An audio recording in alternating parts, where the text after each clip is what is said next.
Hey there, podcast buddies. How you doing today? I'm doing great, Scarlett. I am so excited to talk about this episode. Roxy, how's it going?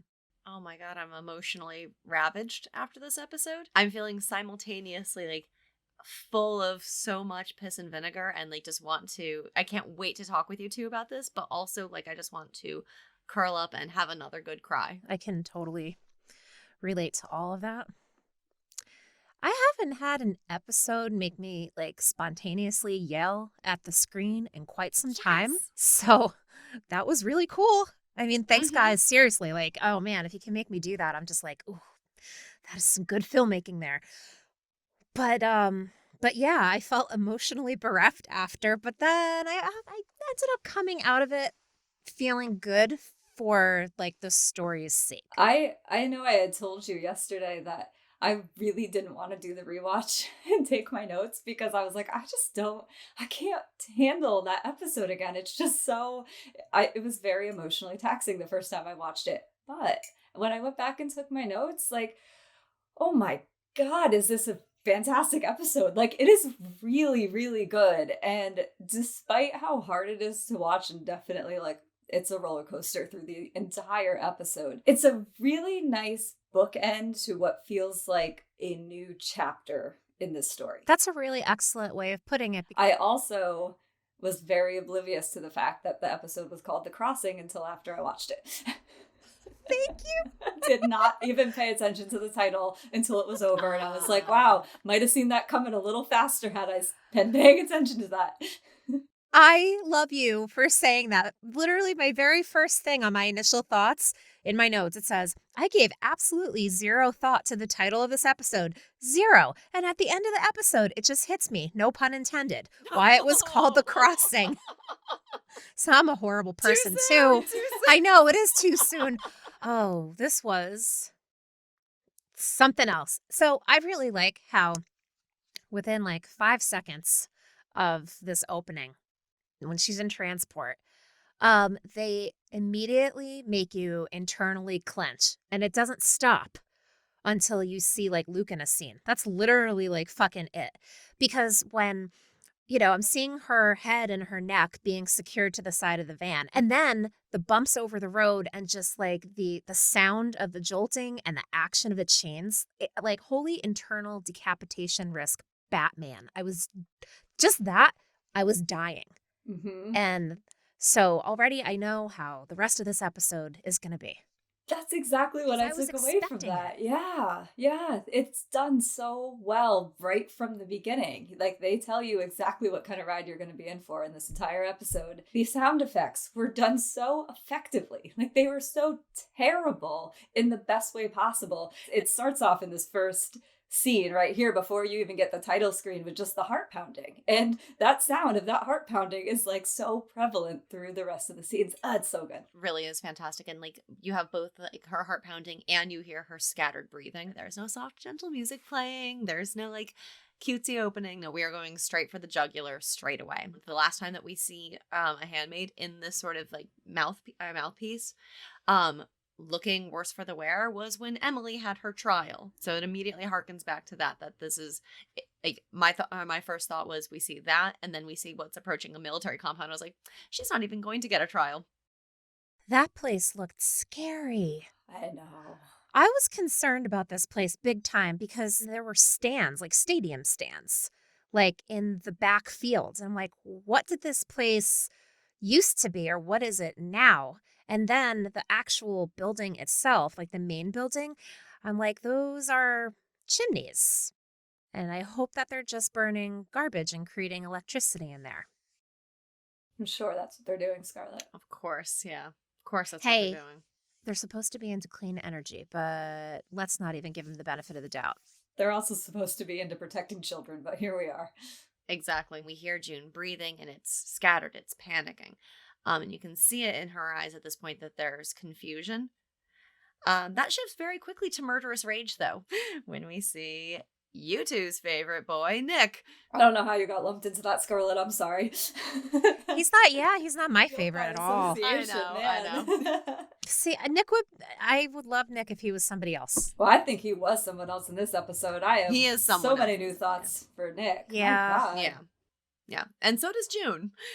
Because as soon as she sees him, that fear in her eyes, at first, there's like a glimmer of relief, and then it's just rage. Like you can see, like I could see anger in her eyes I did when she not was see looking at. that. Oh, really? Yeah. When he Well, first opens the door, is that what you're saying? no, like when he sits across from her. Okay. I did read it a little differently, but I see what you're saying. Yeah. Oh, how did you read it? Before we get to that point, with her breathing when he first walks in and he takes that first like pin out and she gets to like move her neck for the first time, like I love just the intimacy of the two of them makes me so happy. Like just the closeness, the way they shot it is really cool. Like you feel how physically close they are. It brought me back to the finger stuff and I was like, oh my god, Roxy's gonna be so mad in the beginning of this episode because if she doesn't like their little finger thing, she's gonna really hate the like let me take your neck restraint off. That's when her breathing picked up for me really I could notice her breathing and I'm looking at him watch her and all I could think of is like, wow, these are her last breaths. Like this, he must be thinking these are the last couple of breaths that she's going to take because they're not saying anything at this point. It's just her breathing as they kind of just take that moment to be next to each other without saying anything. And obviously she can't say anything. But it also reminded me of the scene with him and Eden where he ends up pleading with her to not continue forward and just admit that she was wrong and, you know, beg for forgiveness or whatever he was trying to get her to do exactly. But it's that same thing of he is pleading with June to save her own life and she just won't do it. That's all I took from it. Not that she was angry, other than she is telling him no. Like to me, it was a very almost imperceptible shake of her head when he's like, please, please. And she's just like, no, I'm not saying where they are. Yeah, definitely saw that as well. That like slight, almost like it was so close to being imperceptible, but like it was abundantly clear that it was a resounding no from her that she wasn't going to talk. When she first sees him, she looks both like relieved, repulsed, like she could kill him. And he looks like he's going to throw up. I found it interesting that the first thing that he says to her is Mrs. Keys is safe in custody. And I have so many questions about Mrs. Keys still that none of them were answered in this episode. I know. Are we ever going to see her again? I don't know. I assumed we would, but now I'm like, do we not? See, I hope we get to see her again because she was a fun one. But as Nick says, if you don't tell me where they are, I can't help you. Please let me help you. And you can see in his eyes that he's pleading. And June just looks heartbroken. And this is the last moment that we kind of get any sort of like peace with her because then we see Aunt Lids. And then as soon as we see Aunt Lids, I think that's where she's really wrapping her head around like, oh, these really are going to be my final breaths. And this is my my persecutor. I'm done. And she looks scared and enraged that he would allow her to be there and that he would bring her right to Lids. You know, okay, so we thought that maybe it wouldn't be so bad for me for like a split second when he was with her. Because when you realize that she's been delivered directly into his hands, it's like, oh, okay. So this is the part where he's going to orchestrate things so she doesn't take a really hard fall here. And I think he had done everything that he could up to a point. And then that's when Lydia had to get involved. You know, they gave you that sense of like, maybe it'll be okay as he is trying to take those restraints off because he was doing it so gently. Like you could tell that he was obviously restricted by how much he can display here. This is the only thing he can do to show her any level of comfort or care. And it was really, really, really fucking sad. And then when Aunt Lydia shows up, it's all over. This is the last comfort she's going to have for the whole episode. I took it when she saw Lydia as a little bit of the panic setting in because I feel like she knew it was coming. Lydia or someone like Lydia was here to execute her. Like, I don't even think she thinks she's going to get much of a trial. You know, maybe she did know she'd get tortured because she's been involved with Mayday long enough to know that they're going to want answers. But still, that's a really terrible thing to know that Lydia is now here to torture you until you give answers. Like it was just like a little bit of calm, but sad calm with Nick. And then Lydia showed up and amplified the tension and the fear and the panic in her. So that's just how I read it. I totally see where you're coming from with the with her knowing that she's going to be tortured because she knows that they're going to want they're going to want some answers about Mayday. But also she's been tortured by Aunt Lydia before. she knows exactly what Aunt Lydia is capable of. Lest we forget her Aunt Lydia whipping June's feet until she couldn't walk for weeks. Um, and if she was willing to do that over her, like, getting away from the Rachel and Leah Center, what hell is she about to go through? I think like that's what's on the forefront of her mind. Right. It made me think of in the book, The Handmaid's Tale, Emily kills herself right before the eyes capture her because she doesn't want to give out any information and she knows she'll be tortured. And I feel like that's what was going through June's mind, was that idea of, I cannot let my people down. And one more thought about Nick and June and the way it was shot before Lydia shows up.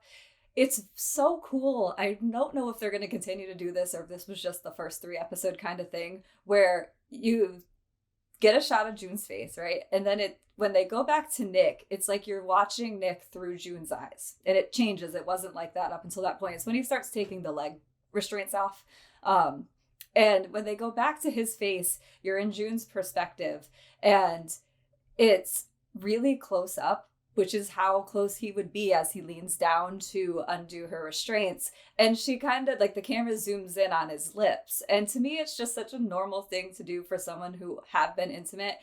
When he gets that close, like, she isn't going to look at his whole face. And to me, it just felt like that was June just kind of taking in little bits that she can of him. And what's she going to look at? His lips. That's such an intimate thing that, she has spent so much time with Nick's lips, And so at first I thought it was just strange. I was like, whoa, that's they zoomed in right to his, like, chin and his mouth. And then I'm like, that's what she's seeing as he leans forward. And she's just taking in those last moments, and everything as he leans back, everything goes, like, out of focus and then in focus and out of focus. And you can feel that it's, like, panicky and sad. It was just so cool, the camera work there. I like that perspective on that. I also noticed, like, the zooming in on the focus on the lips, and for me it was because of course I'm going to see it differently than you. I was thinking of it as because she was in this state of physical duress because she'd clearly, like, had been banged about a bit, as well as emotional panic was starting to set in.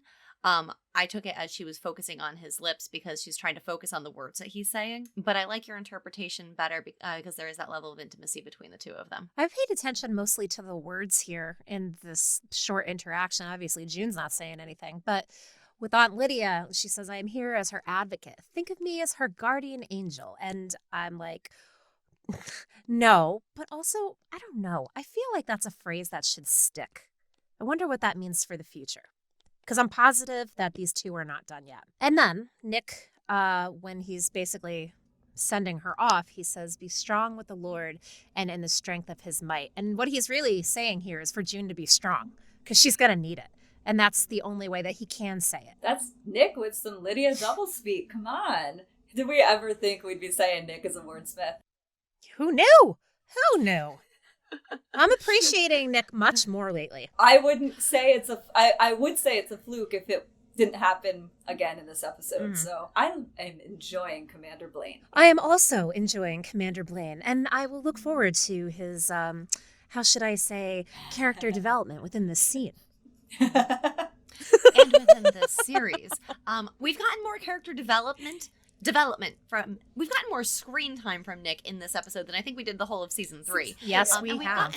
And we've gotten more character development in Nick in this one episode than we have in the entire series.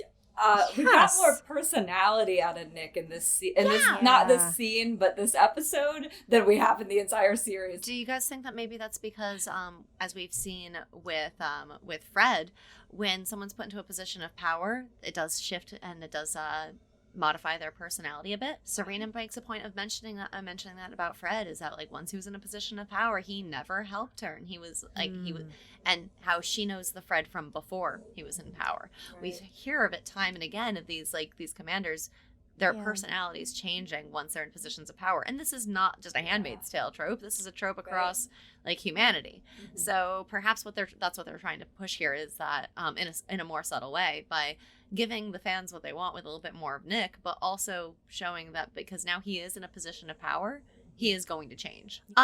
Side note, I think it might have been a little tongue in cheek for Lydia to think of her as June's guardian angel. I think she's making a tongue-in-cheek reference to the fact that like the flight that June got out was called Angel's Flight. Oh, hadn't thought about it that Oh, way. no, not at all. I think she's trying to be a little bit cheeky by hearkening back to that. Also the use of guardian. That's what I was thinking, yeah. The guardian part stood out to me, sure. Yeah, the guardian part stood out, and then since June was instrumental in the Angel's flight, I think she was trying to be like be a bit coy in that regard. You know, that makes me think of something because I wonder,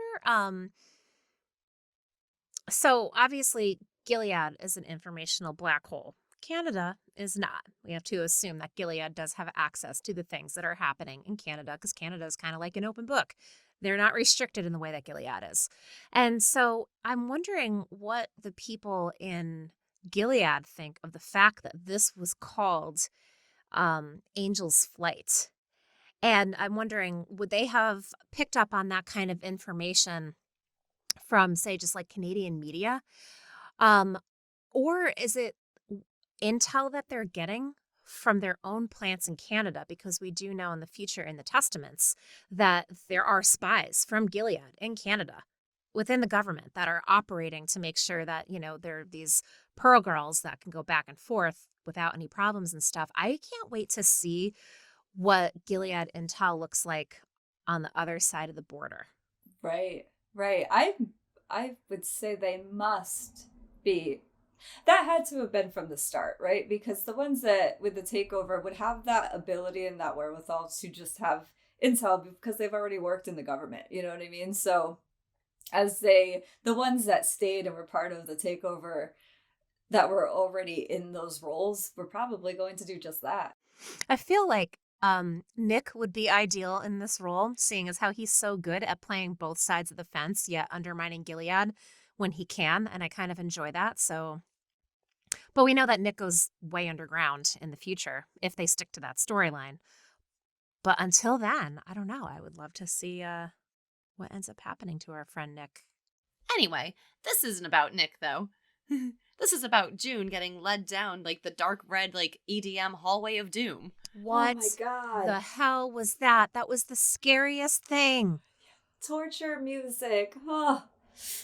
You're going to say you love it?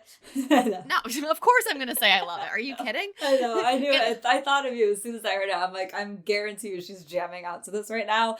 Oh, I loved it. I was first off like the deep red color, the ridiculous music, the strobe lights, the seeing those two men that were like chained up, kneeling, getting hosed off. I was like, this is part BDSM club and part Guantanamo Bay, and I'm here for it. Oh boy. It was like a horror movie. I mean, Yes, it was. that's exactly what they were going for. Guys, I got it. I felt it. I'm like, it scared the shit out of me. As a person who doesn't do well with horror movies, I was like, oh God, oh God, oh God, oh God. Yeah, terrifying, man. She's not the only one there. And then she gets shoved in this room and Liz closes the door and she is pissed. And she wallops June. And that sets off this back and forth that I was just like, oh, it was beautiful for like a minute. It's just like listening to Lydia go on and how she turns it back on herself. Did you think about how I would feel? And she beats her chest. I've said it once and I've said it. I'll say it again. Lydia is a narcissist. Why would anybody consider how you feel, Lydia? I literally wouldn't consider Lydia's feelings in this situation. I can guarantee you a lot of the handmaids probably have because obviously she wasn't enough of a deterrent for them. The only thing about Lydia being a narcissist, I know we've talked about this and I definitely agree with you from what I understand about narcissism. But one thing that I've, with all my notes in the book, another thing that I marked down a lot was self-centered. Self-centered. Everyone talks about being self-centered, and we talk about it a lot in relation to the show. And I don't know, it gets a little gray area for me of like narcissism versus like obviously you're going to have your own best interest, your own self-interest. You know what I mean? Like I definitely get that there's shades of it, and there's a lot different degrees. So I Yeah. just don't know. I don't know. I just feel like we could do an entire episode on Lydia and her narcissism. I can see where you're coming from with being self-centered and where one might have difficulty determining the difference between that self-centered nature and that narcissistic nature. When a narcissist is dealing with someone that they're trying to actively control and manipulate, of course the conversation is going to come back to them. And when they realize that the person that they're trying to control and manipulate didn't even consider their feelings or emotions in any action, whether it be something small like picking up chicken at the grocery store instead of steak, or something large like sending 86 kids and 9 Marthas across the border. How dare that person that's under the narcissist's control not consider the narcissist? It's unfathomable to them to think that there would be any decision that's made without them being prevalent in that person's mind. So that for me, like for her to ask that and ask it with the most fervor and passion of all of the questions, like that's the when Aunt Lydia screams, "Did you think about how I'd feel?" That's when she's beating her chest. That's when her voice gets sore. That's because that's when she's the most passionate.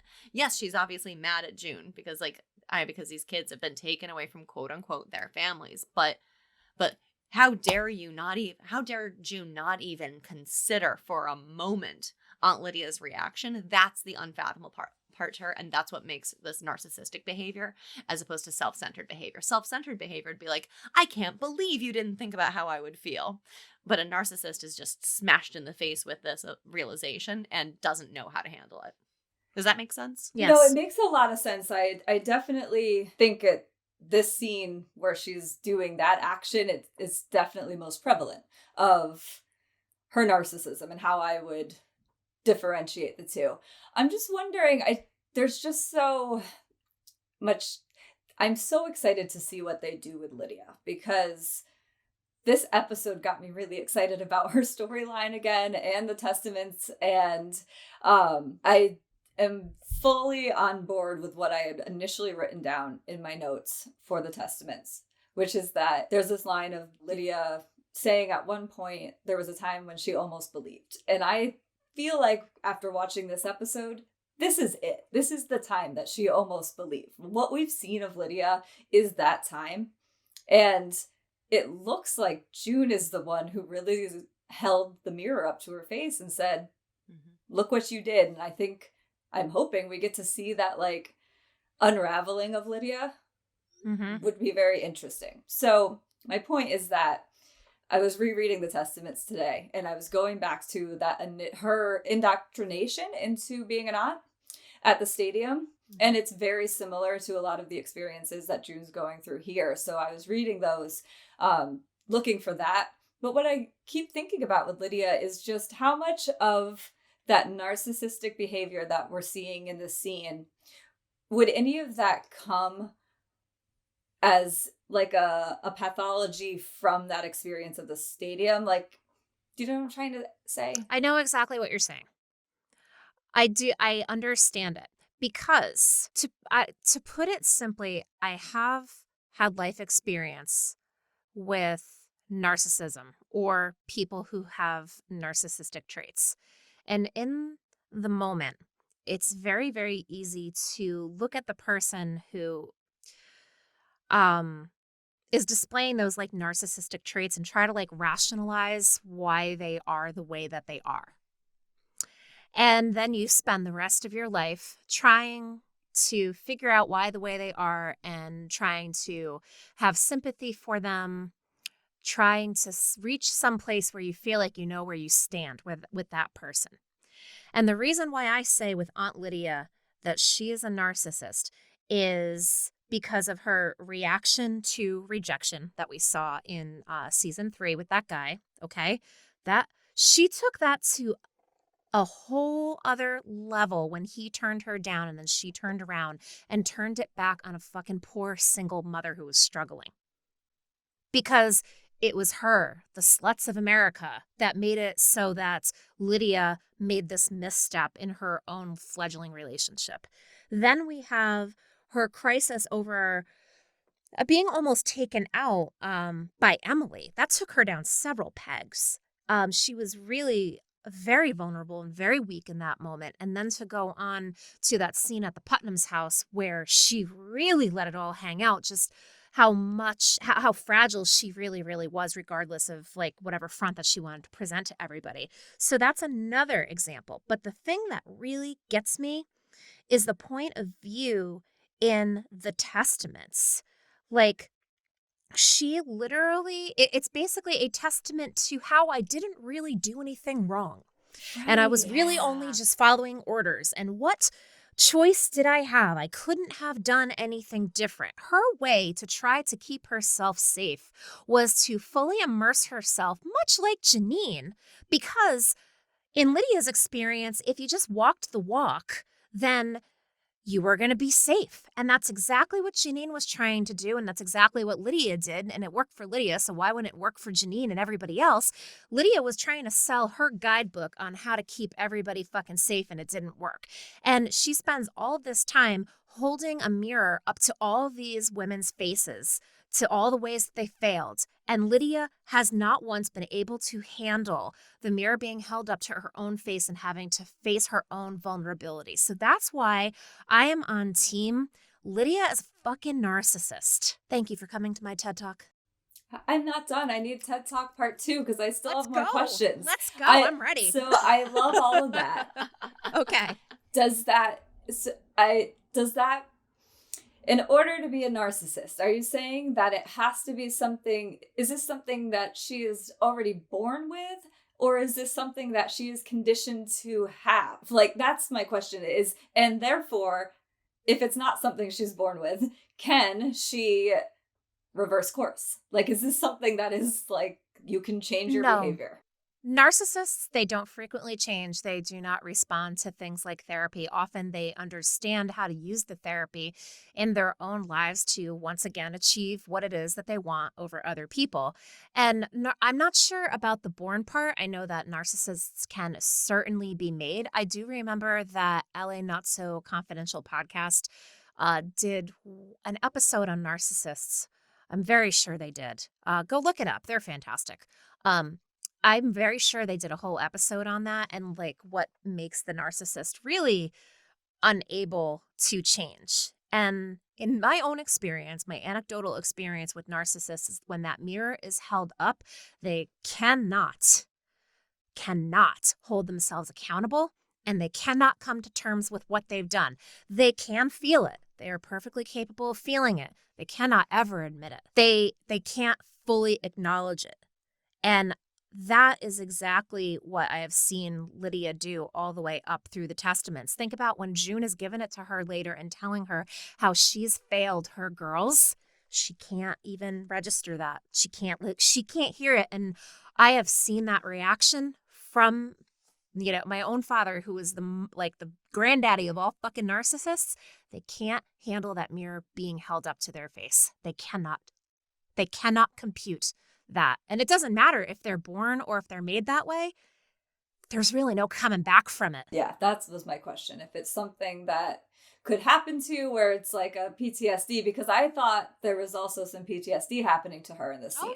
Oh yeah. Or in this episode. Yeah. So I was just wondering if it's like, if, it's just more gray than that of, if you're just a narcissist, if you're a narcissist and there's no way to look around it, or is it more nuanced of she's going through this PTSD? But I do agree with you that every time we see Lydia get that mirror held up to her face, she overreacts in such a gross miscalculation, overreaction. She's just absurd. Like, the one flashback we've seen, it's ridiculous. But I do love what you're saying about the testaments continuing that, because I'm wondering, like, as I was rereading some of it and I'm listening to her try to give herself credit for all that she has done to survive and the way she explains her whole plight. Yeah, I'm like, her clever little ways of like slipping subversive things, like, right, look how cool I am, while also like being entirely safe and never exposing herself. She's always exposing and putting other people at risk, and but they're just too stupid to know any better. So she's like, well, like, there's just a lot of Yeah, it's interesting. I would really like to go back and read it. Go ahead. There's a lot of this self-congratulatory behavior as well that we see, and that's also indicative of a narcissist. We see it with with Aunt Lydia saying to Nick, think of me as her guardian angel, like not realizing that she is just as guilty as the lieutenant in this torture, because she is delivering June into the hands of this monster, and like allowing it to happen, encouraging it to happen. Scarlett, you had said earlier, where Lydia just can't handle the mirror being held up to her face. Not only can she not handle the mirror being held up to her face, but another hallmark of narcissists is that they will then manipulate a situation to flip that reflection that of themselves onto someone else. Scarlett and I have both seen with the narcissists in our parental lives, and we see this at the tail end as well, when Aunt Lydia, who cannot fucking handle June saying to her, your fault, you let your girls down. Lydia, in a moment of absolute petty narcissism, gets in June's face and says, your fault, your decisions, you did this.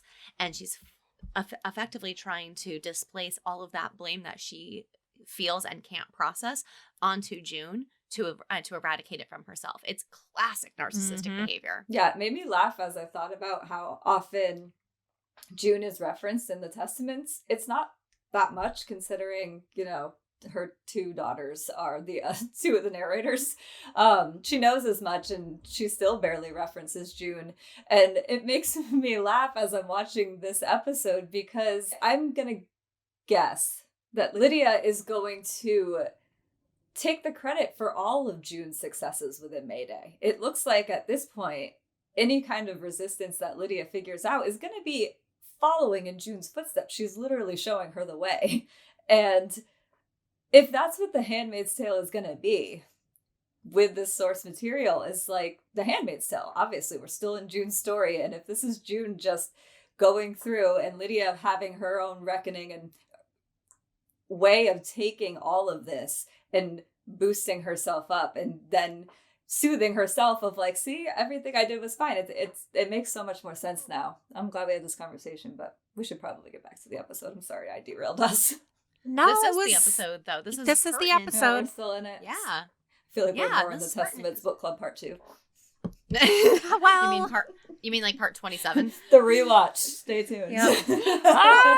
No. The reread. But no, this is pertinent to this episode though, because it does give us an opportunity to see exactly how Lydia views herself and how she thinks June is supposed to view her, and how she can't handle how June actually views her, and then she ends up reverting back by the end of the episode.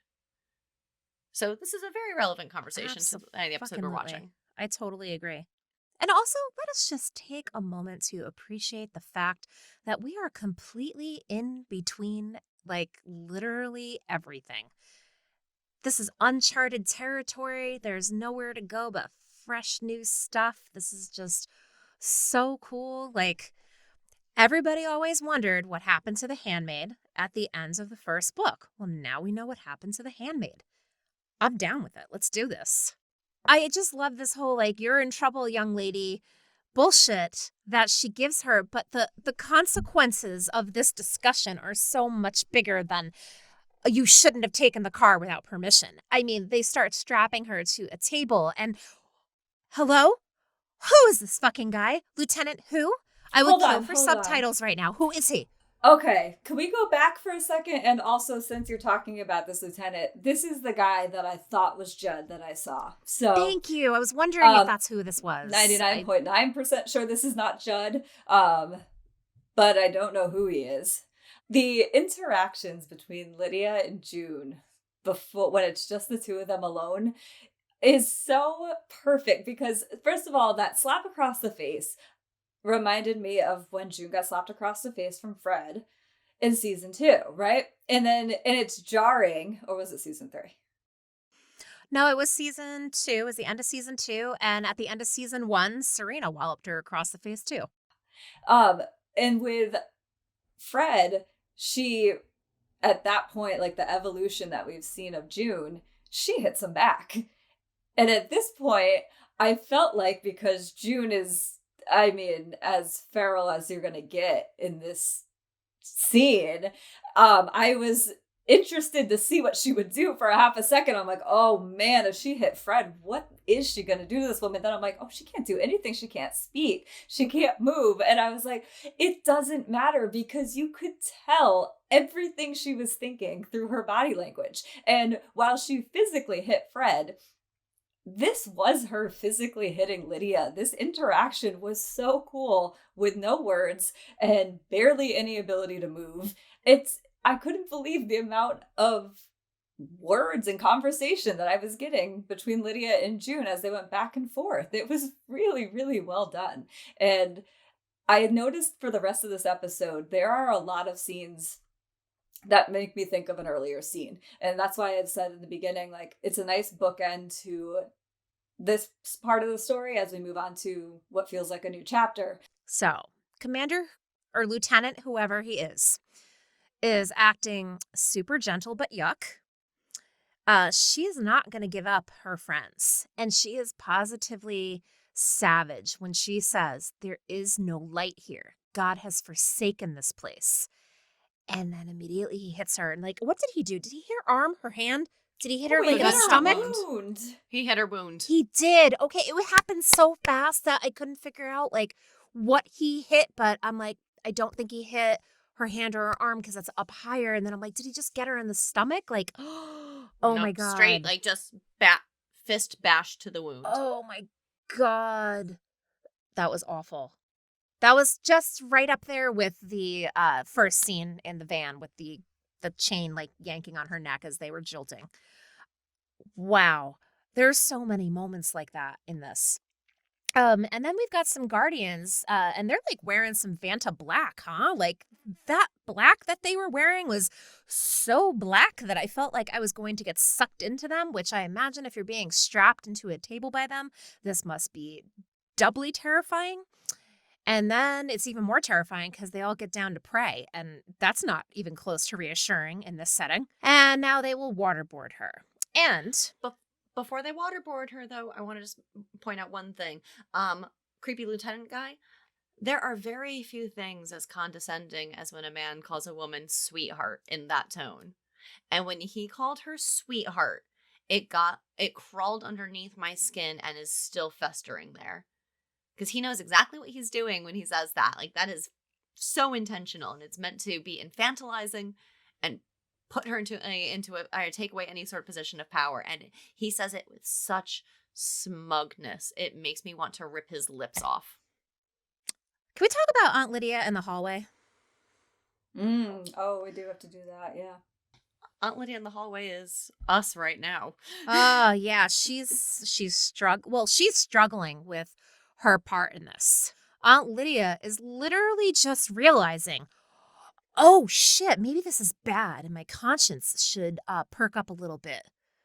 This is her actually feeling bad because one of her girls is being tortured, not by her own hand, not by her choosing, not by her method. It's out of her control and it makes her nervous. That's what I think it is too. It's the control. It's because she doesn't have the control, and that's what scares her about it. And that's what made me think the PTSD from her experiences as well, of hearing the noises. She talks a lot in the Testaments about the sounds that she would hear of other people. It's a hard thing to listen to someone be in pain. Like, that's why I didn't want to watch this episode again, because I'm like, I hate watching torture scenes. Like, it's really like the hardest thing for me to watch. So like her being in that hallway right there, especially as someone who's been through what June's going through. Yeah, of course. That's why I think it's bringing her back. I don't think we've seen Lydia cross stitching. I feel like it's not something Lydia would do. Obviously, it's something that she's doing to keep her hands going. But I was surprised she even had it on her. Like, she whipped that out of nowhere. I'm like, where did that come from? Like, you keep that behind your cattle prod? Like, I don't understand. We never see her with a needle. We see her with a pen and paper. And the cross stitch is left to the wives and to the girls as they're in training. So this is a very interesting shift. And for me, like the visualization that really I like jumped out of this, like it was obviously peculiar to see her with cross stitch, but so often we view cross stitching and things like this as women's work and like something that's lowly, and this is a very subtle way for for a woman to sort of take a little bit of control and power back. Like think about it this way: like in the 1800s, if a woman just wanted to be done with a conversation, she would pick up her cross stitching. And then the men had to leave her alone. That was it. Like there was no more conversing. It was just like she's doing her womanly duties. I think in this it pays a strong visual payoff because Aunt Lydia is in this place of torture. She's in EDM Guantanamo Bay, and she's effectively trying, like she's distracting herself. I mean, her breathing is very thready, and you can hear like the sounds of June drowning in the background, and she's trying to distract herself by creating a piece of artwork and by also doing something that's methodical. And I thought that was very interesting that in a moment of duress, Aunt Lydia is going to resort to trying to calm herself with something that is at its core has this very strong passive meek women's connotation in a moment when she needs to be strong and steel herself. So, new scene, Luke is in Canada talking to Mrs. Tapping or Miss Tapping. June has been captured. She's alive, but there won't be any more info. Luke's got all sorts of questions and she doesn't have answers for him, which is usually the case. There's no answers for Luke ever. There's never closure for Luke ever. He is just constantly waiting for some sort of news that doesn't suck, and that is his life now. No, can you and imagine? That sucks. I feel like when they flipped to him standing in that window and I realized what was happening, of he must have been summoned there and then he has to wait, and obviously he knows it's some kind of news, and I'm like, my God, it's an entirely different form of torture that Luke is going through. And it's brutal to watch the other side of it. It's so opposite in every way of everything that June's going through, but it is still incredibly difficult. And we're going to see it play out with Luke in this episode. It's a little touch and go for me, but as a whole, I'm going to try to just allow Luke to grieve and process this news as he needs to, but he does rub me the wrong way just a tad in the center. But by the end, I feel like he's back on course. It's understandable how he would rub you the wrong way, and we will get into that when we get to that scene. In part 85. In hour 17 of our 24-hour marathon. No, that does make sense. But in this scene, Scarlett does make a good point that this has got to be a whole new sort of torture, and Rachel's honest with him. Because that's all she can be, by saying that honestly, we'll probably never know when he asks if there's a trial and what's going to happen. And her apology of, I'm sorry, there's not much more we can do at this stage. And to have to tell a bereaved husband that has got to be heartbreaking for her, especially one who has been such a vocal advocate of bringing Gilead to justice, and is also the husband of now the Gilead Resistance's biggest star. So, I mean, I feel for Luke in this scene. I get it. I do. Like, I'm willing to give Luke more of a break most of the time than I am Nick. That's probably unfair because they're each dealing with their own set of struggles. The responses that Luke gets at every turn are just thoroughly dissatisfying all the time. Like, even his interaction with Fred, like, think about that. Like, how you finally get to meet the person who has hurt your wife over the course of however many years, who's the face of what broke up your family. And it's still not even that, like, gratifying. Like, yeah, he gets his punch in, and I loved it, but it still didn't do it for him. And then for Miss Tapping to say, my grandmother used to bury a green persimmon in the backyard for good luck. Like, this phrase is season 4's herd of dusty turtles. Like, is this going to be a thing? That cracked me right up. But also, this is where we're at right now. We have the person who is like I don't know what she is, the advocate, the ambassador, the liaison, whoever it is that she is. I can't remember who she is in the consulate. Telling him to buy a lottery ticket and hope that he wins a jackpot because that's where the odds are of June making it out of this alive. Never mind out of Gilead. And Luke is just like, what the fuck? That's what you've got for me? This poor guy. There's no end to his own personal torture. He's going through his own personal torture like June is. His experience is obviously like physically less painful. And I would say probably psychologically less painful, but his is it's unique. He has his own struggles with this, and I just feel for the guy. I think that her saying that, for what it's worth, my grandmother used to bury a green persimmon in the backyard for luck.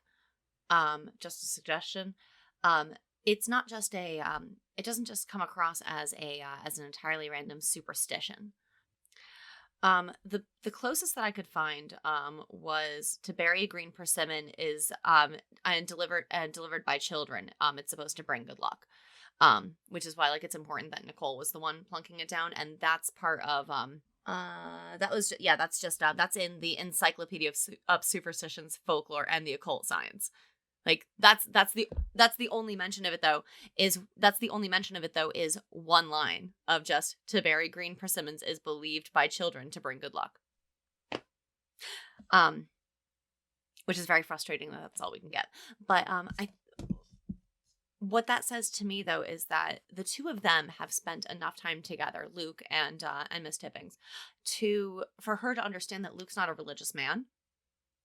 And because this has been years he's been coming to this office now, years of trying to find his wife, and now that he has contact, trying to find ways to contact her, and now that he has Nicole, trying to find ways to get his wife back, and working with Moira and whatnot. So I think they have a good enough of rapport for her to know that he's not a religious man.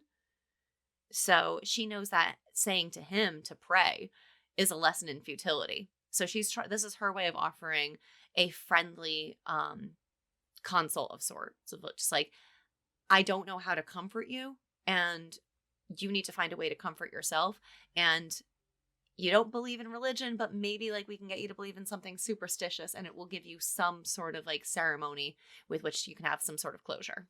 Yeah, and I think that's pretty much how Luke took it too, because at first he kind of scoffs at it, but then he quickly kind of thanks her nice enough.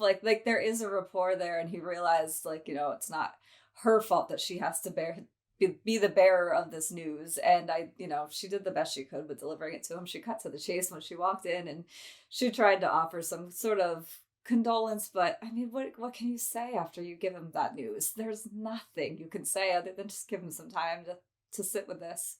Well, we're going to wrap this up here, and this is going to be a 3-parter, which we've never done before because, it just hasn't happened yet. But I think it's going to happen this time, people. So we will see you back soon for the rest of Season 4, Episode 3, The Crossing. Definitely a really intense episode. So go recover for a minute, and we're going to come back and talk about it.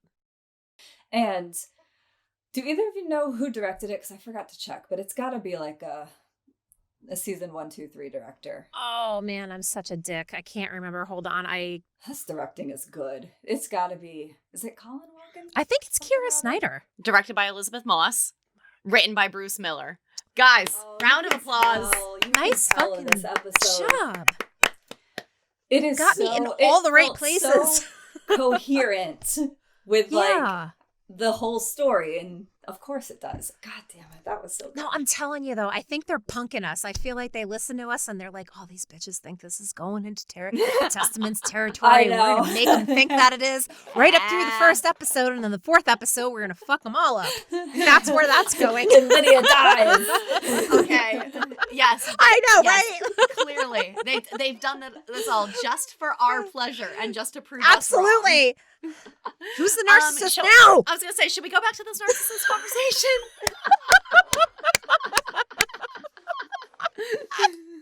Yeah. Guys, Anyway, now that we've had should decided we, about this in Yeah, get we back should into probably finish Now that we- scene 2 since it's been 2 hours. This was a fun conversation, It though. was. It's good. It's good. It still Okay. needs to end at some point. We can do this. We can do this.